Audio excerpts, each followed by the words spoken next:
I love drawing hands. I find hands fascinating, show-stopping, spectacular. Bruh. Regarding anatomy, humans are nerved in many ways compared to animals. I mean, we die if we don't wear clothes and stuff. But our grasping organ at the end of our forelimb makes us powerful. I know many of you all hate drawing hands. They are such complex little guys with so many bones, tiny joints, muscles and nerves. I totally get why beginner artists shake, cry and throw up when they learn the anatomy of hands. But everything is fine. Why? Because I am here.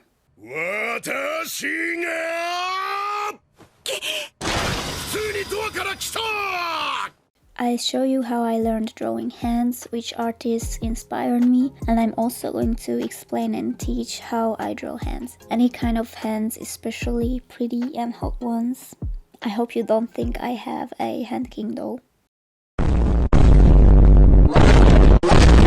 By the way, I hope you all have been doing good. Hi.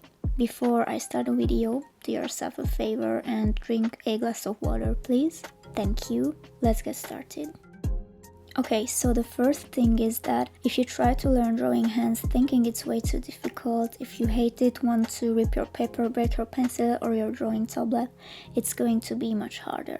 Why am I saying this? Because if you try to have a positive mindset or at least try to stay neutral, you will make it easier for yourself.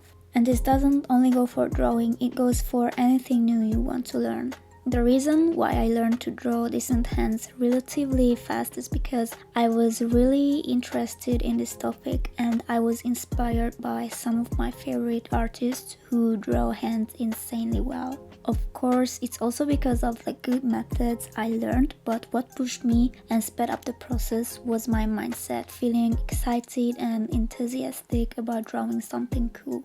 So whenever you learn something new on your art journey, be this anatomy, rendering techniques, perspective, whatever, try to find inspiration. Even if it's difficult, try to have a positive mindset about it. Find ways that make the process enjoyable. This way you will improve faster.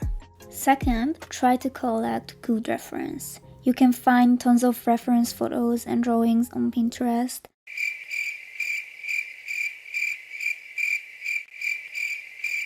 Another method is taking pictures of your own hand.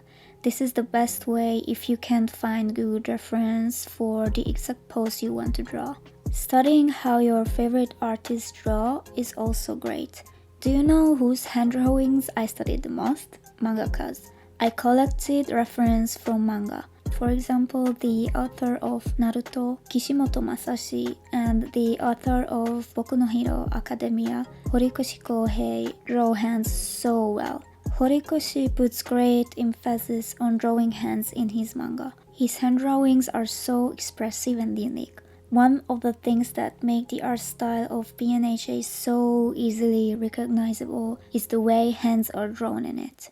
I also really like how Kishimoto draws hands. Naruto's art style is so neat and clean. When I first sat down to do a hand drawing practice digitally, I opened some of my Naruto volumes and copied the panels, and honestly it was great. So if you like manga, collecting panels as reference is a really good way to learn and improve.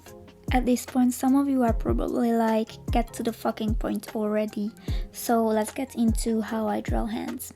As hands are quite complex, I advise you to go from larger to smaller parts and shapes. This way you can understand their structure easier. Let's break the hand down to 4 main parts. The wrist with a part of the forearm, the bones that connect the wrist with the fingers, aka the metacarpals, the 4 fingers and the thumb. It's important to think of the hand as a 3-dimensional object. It has mass and spatial extension. If your light source is above your hand and you raise it up a bit so that it's parallel to the ground, or you rest it on a table, you can see that the parts the most light reaches are your wrist, forearm, and your metacarpals. Your 4 fingers are slightly darker because if they are in a relaxed position, they are a bit bent at their first joints. Your thumb and the part where your index finger turns are covered in shadow.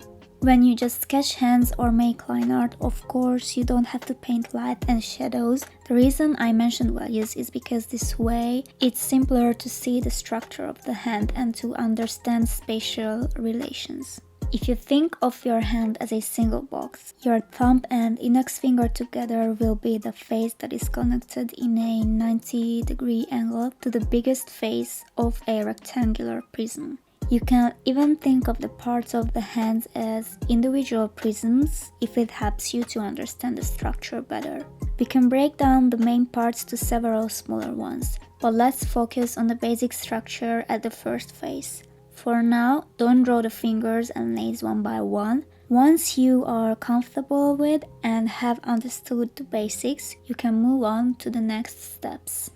Let's talk about proportions. Of course, proportions vary a bit from person to person, but if you memorize some of them, later the hand will be easier to draw and stylize depending on your art style and the character design. I promise, proportions are actually simpler than they seem. Human anatomy is quite logical most of the time. Take a look at your hand. The distance from the wrist to where your fingers connect to your palm and the distance from there to the end of your middle finger are equal. This is the most important and simplest rule to follow. You can draw two parallel curves connecting your first 4 and second 4 joints of your fingers. The distance from your first 4 joints to the second 4 and from there to the end of your fingers are the same. You can also connect the tip of your fingers with a curve, though this will be more bent because of your pinky finger.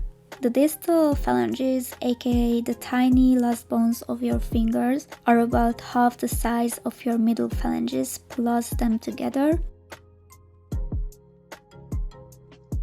Or we can say from your second joints to the end of your fingers.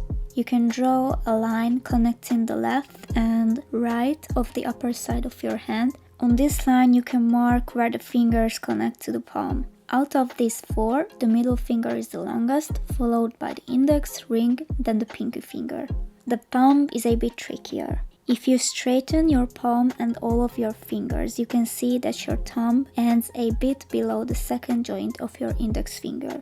First, I draw the thumb with 4 lines. The first line where the thumb connects to the carpal bones is the shortest. The second line ends at the second joint. The next line ends where the first joint of the index finger is. The last line or bone is almost the same length as the previous one.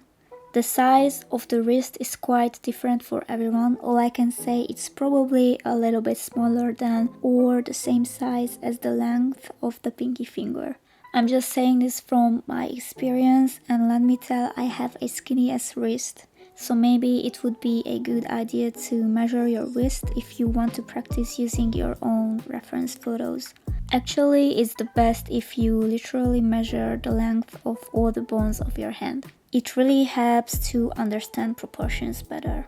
I hope math students don't watch this video because I'm afraid I might say stupid things here and there, and I apologize for that. But I'm trying to explain this stuff as simple as I can. This video is for people who draw, so we really don't have to learn the names of all these bones and muscles. I mentioned how you can connect all of the parts of the hand with lines. These lines have directions and angles where they meet. If you pay attention to and try to accurately draw angles plus use leading lines and curves, your hand drawings will much likely to be proportionally correct. Applying angles and guiding lines will make the process easier. They are useful for anatomy, concept art, study drawings, for literally anything. They are especially important if you have to draw something in strong perspective. They help you to understand the proportions, directions, and structure of anything you draw. Here comes the most interesting part. Once you've learned the anatomy basics and proportions of the hand and can also apply guiding lines and angles effectively, you can start experimenting. Though I recommend you to move to this step only if your sketches are somewhat accurate and decent. The details are where your style really comes through. Do you want to draw hands detailed or simple? How many wrinkles do you want to draw? How do you want to draw the nails? Do you want to elongate the fingers a bit? Do you want to emphasize the joints and bones? Do you want to draw veins? This all depends on your taste and style. With details, you can really draw any kind of hand. Big, strong, old, skinny, pianist hands, beautiful and ethereal angel hands, cute and tiny child hands, etc. You can vary the size of the fingers and palm, the shape of the nails, the number of wrinkles, and so on. If your reference is a picture of the hand of a young person and you have to draw the hand of an old person, you can still use that reference because you only need it for proportions. You just have to change the characteristics. For example, a muscular and strong male character will have a thicker wrist, forearm and finger, and his veins will also show. A little child will have a small and soft hand with hardly any veins visible and with only a few wrinkles. You can draw an old character's hand by adding more wrinkles, emphasizing the joints and carpal bones, adding small lines on the nails, or drawing their fingers slightly crude. You can draw a beautiful female character's hand by drawing slim, a tiny bit elongated fingers, and a thin wrist. But of course, you don't have to follow all of these often used methods in character art if you don't want to. To easily be able to draw different types of hands with different characteristics, it's important to know the fundamentals. This goes for anatomy in general. Now I'll show you my style of drawing hands. First, I always use the proportion method combined with the guiding lines and angles method. For this video, I'm only drawing sketches, but later if you want you can try painting or drawing an actual hand study to practice light, shadow and values as well. Once I have a decent base sketch, I start adding details and stylize it a bit. I like to emphasize the metacarpal bones and the first joints of the fingers. I do this with both female and male characters. I also like to draw the fingers a bit slim and elongated. For male characters, I draw the fingers a little bit thicker with slightly more rectangular nails and fingertips. I like to draw pretty hands even for males, but I also like to show that their hands are more masculine and stronger with more visible veins on them. For female characters, I draw slim fingers with rounder and smaller tips with slightly longer nails. Though I like to draw a few veins and show the bones with thin lines if I draw lady hands too. Of course, you don't have to do the same. You can draw masculine hands for women and feminine hands for men, or any kind of hand for any gender. It all depends on you and your style. I used to draw the whole contour of the nails, but recently I've been drawing them like this. Another little detail I like to draw is the interdigital folds between fingers. I don't draw all of the wrinkles at the finger joints, just a few on both sides. The same goes for the palm and wrist. There are only 3 big wrinkles on the palm that are useful to memorize. They call these the heart, head, and lifeline in palm reading. They are quite easy to draw as they nicely follow the shape and muscles of your palm. Of course, you can draw more wrinkles if you'd like to. You can express so much with hands in art. That's why it's essential to be able to draw them in any pose from any angle. You should also know how to draw hands holding something or someone. When you practice this, draw the parts of the object and the hand that are invisible too. Compare the size of the object and the hand and try to draw the proportions and ratio accordingly. I won't get into psychological aspects and body language in this video, but it's enough to just think about anime hand grips, for example. If you draw characters, you can show their emotions and current mental state not only with their facial expressions, but with their hands as well as part of body language. For example, if a character is angry, we can draw their veins popping out and emphasize the joints on their clenched fists. If you want to show love and gentleness, we can draw the hand looking like it's as light as a feather, touching something in a careful and soft way. We can express so many different emotions and gestures by drawing hands: anxiety, hesitation, sadness, love, nervousness, affection, and so on. The ability to draw hands is extremely important for character artists and animators. Okay, that's it for now. I could talk about this topic for hours, but I don't want to exhaust your brains even more. I really hope you found this video helpful in some way. If you have any more questions, feel free to ask them in the comment section. You can even write down different methods you like or any other suggestions. I'm curious about what you think. For clear skin and chakra, subscribe to my channel. Thank you for watching. Stay hydrated. Love and peace.